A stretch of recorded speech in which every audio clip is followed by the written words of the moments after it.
Ladies and gentlemen, welcome back to Driven Wild. Today, what we're going to be talking about is, have insiders sold DoorDash Inc. shares recently? So, what an insider is a person who is working within the company that has at least 10% share, or someone who has a lot of influence in the company. Let's say an executive or an officer or a director. And I had to look this up because I wasn't 100% sure myself. Shareholders may be a little concerned that the CFO, Prabir Adarkar, recently sold a substantial US $13 million worth of stock at the price of $201 a share. It's a big disposal, and it decreased their holding size by 10%, which is notable but not too bad. Now, the reason why I even wanted to talk about this, I want to be clear.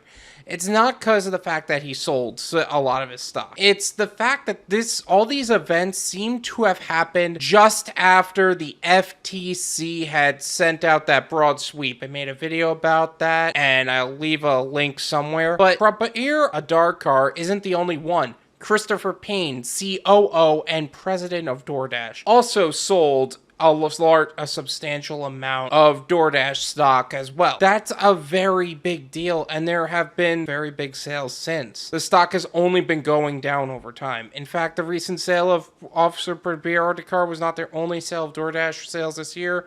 We talked about the one with Christopher Payne.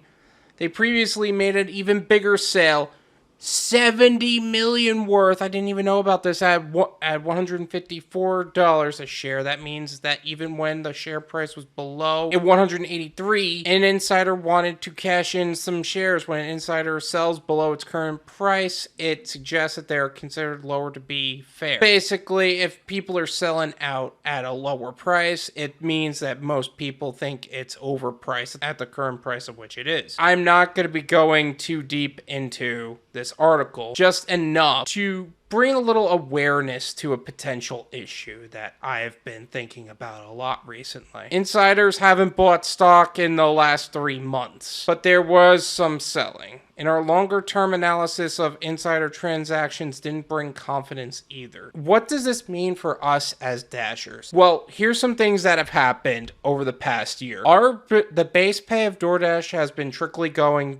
going down exponentially. People have been driving for DoorDash for long periods of time and are making significantly larger amounts of money than everybody else that is currently driving. Let's say in the 40s or 50s, in $50,000 a year, they are getting deactivated for no reason, me being one of them. People who were only driving for DoorDash while they were unemployed and on unemployment benefits and were able to receive unemployment benefits because they were on DoorDash and they were writing off all their income anyway. Those unemployment benefits are currently not even on DoorDash anymore. I think DoorDash is really struggling to be able to maintain what they've been doing. Sure, they were a significant name brand for a very long period of time. They were 60% market share for a very long time. But this is the opportunity that Uber Eats and Grubhub need because, well, if DoorDash ends up getting shut down for whatever the FTC is, because I'll tell you what, Prabir and Christopher Payne dropping about bajillions in shares so that way they can cash in, that's not an action you do because it's a smart financial play. Which, okay, I'm sure they will claim that's the case. But if it is a case of there are some things that they were hiding that they are eventually going to get, not on the happy end of things, it's going to be very bad for DoorDash in the very near future. So what should we do as Dashers? Exactly what I keep telling you guys to do.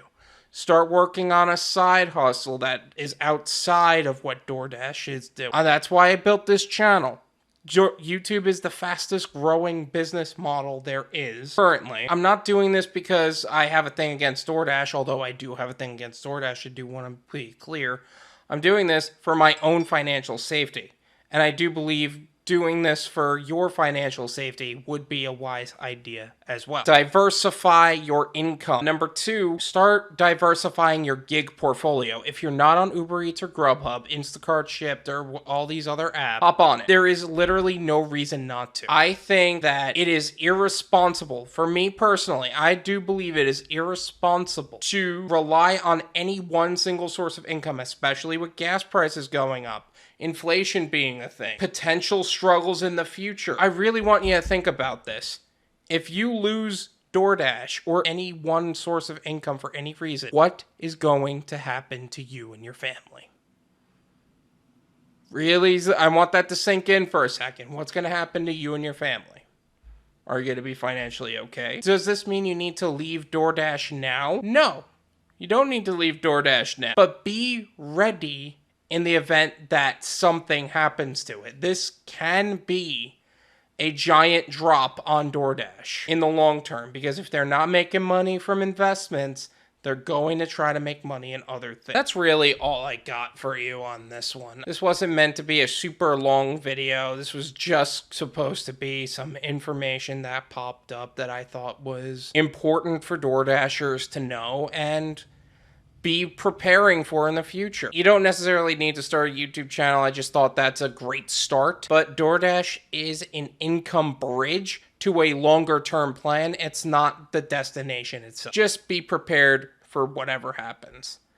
Don't forget to smash the like button, subscribe if you're new, and I will see you guys next time. Peace.